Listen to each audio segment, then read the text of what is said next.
অনেক সময় এই সকল বড় বড় ডানাগুলার কিছু অংশ মানে বেরোতে পারে না, ঠিক সেই সময় এরকম প্রবলেম দেখা দেয়। এই মোরগটা তাই হয়েছে, এই মোরগটার ডানার ভিতরে মরে গেছে এবং এটা খুব ব্যথা।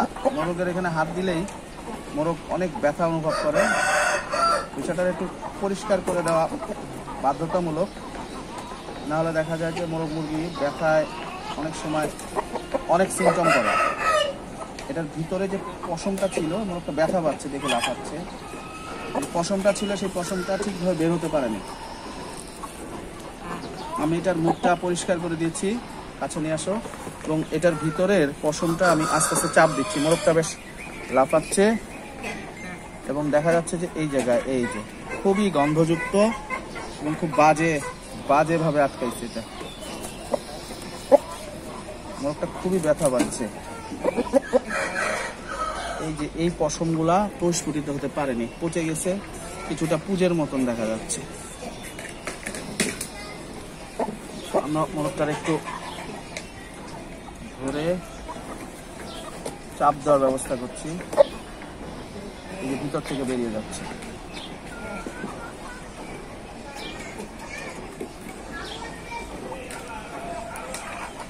আশা করি আমরা বিষয়টাকে অনেক সহজভাবে সমাধান করতে পারি।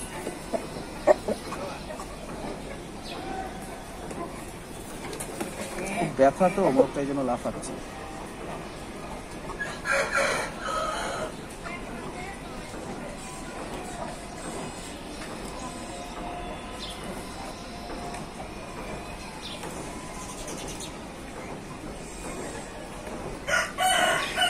আমার নাকে যথেষ্ট বাজে একটা গন্ধ লাগতেছে। এটা জায়গাটা একটু পরে আমরা ড্রেসিং করে দিব, ভিতর থেকে আস্তে আস্তে সব ময়লাগুলো বের করে ফেলতেছি। আফটারশেভ দিয়ে দিতে পারেন কিংবা হাইড্রোজেন পারঅক্সাইড দিতে পারেন। তাহলে হাইড্রোজেন পারঅক্সাইড বোতলটা আছে, মমতাজের পানি সেদিন দেখাইছিলাম তোমার, আমি হাইড্রোজেন পারঅক্সাইড সাদা বোতল। যাও দেখো আছে,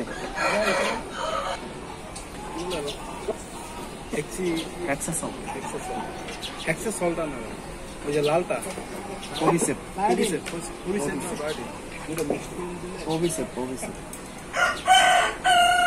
আমরা দেখতে পাচ্ছি এখনো এটার ভিতর থেকে কিছু কিছু মালামাল রয়ে গেছে সময়। হ্যাঁ, এই যে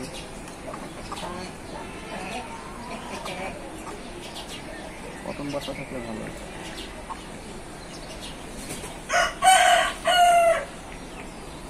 এই যে ময়লাগুলা খুবই বিরক্তিকর, গন্ধযুক্ত।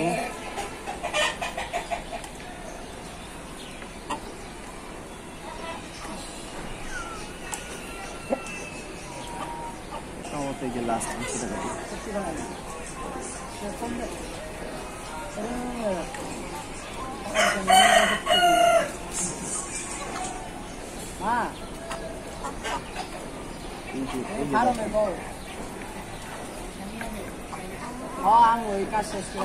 ফারুক, এরকম একটা সাদা বোতলের ভিতরে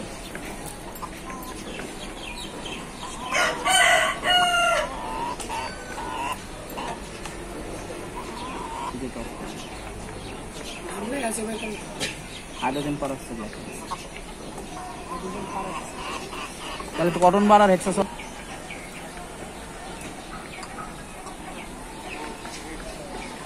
ভিতরে আর স্পেশাল একটু ব্যথা পেলে সে রিয়াকশন দেখায়।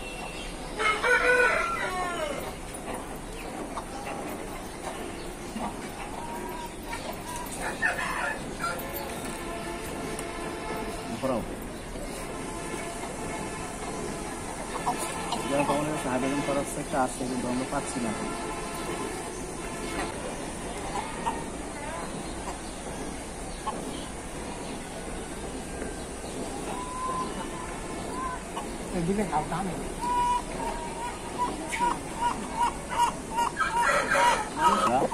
গোড়ারে তুলে আনতে পারছি।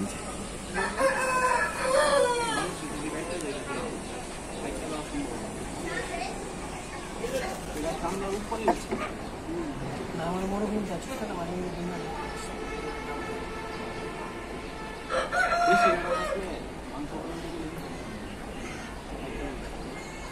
রাতের উপর যাও না, বাইরের ঠিকানা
তো ভিউয়ার্স, বাচ্চাগুলো আজকে মাটিতে ছাড়া হয়েছিল, আর 1-1.5 মাসের আগে ভাই আর কি বাচ্চাগুলোকে মাটিতে ছাড়ে না। তো আজকে অনেক গরম, ঢাকায় প্রচুর গরম, তো যার ফলে ভাই আজকে বাচ্চাগুলো মাটিতে দিছিল। তো এই যে বাচ্চাগুলো আপনারা দেখতে পাচ্ছেন, এগুলা ভাইয়ের হোমব্রিড। তো এখন বাচ্চাগুলোকে আর কি তুলে ফেলা হবে দুপুর টাইম। তো এখন আমরা সবাই খাওয়া দাওয়া করবো, সেই কারণ আর কি বাচ্চাগুলো এখন তুলে তারপর আমরা সবাই এখান থেকে চলে যাবো। তুলেন ভাই, বাচ্চাগুলো তুলেন। বাচ্চাগুলো মাশাআল্লাহ অনেক সুন্দর বাচ্চা, দেখেন। আর ভাই একটা কথা বলছিল, যারা এই আসিল জগতে যারা নতুন আছেন, যারা এই শখটা পূরণ করতে চাচ্ছেন বা শখটা করতে চাচ্ছেন, তারা অবশ্যই যারা মোরগ লড়াই মাঠে বিশেষ করে তাদের কাছ থেকে আপনারা বাচ্চা সংগ্রহ করবেন। তাহলে আপনারা ভালো কোয়ালিটির এবং সুন্দর, আপনারা যেরকম চান সেরকম মোরগ পাবেন। এছাড়া কিন্তু আপনারা ভালো জিনিস পাবেন না। তো এই বিষয়টা আপনারা যারা নতুন আছেন তারা অবশ্যই মাথায় রাখবেন, যারা মাঠের সাথে সম্পর্কিত, এই খেলাধুলার মাঠের। তো সেই কথা বিবেচনা চিন্তা করে তারপর আপনারা বাচ্চা কালেক্ট করবেন। তো এটাই ছিল আজকের মতো ছোট একটা ভিডিও। তো সকলে ভালো থাকবেন, সুস্থ থাকবেন, খোদা হাফেজ।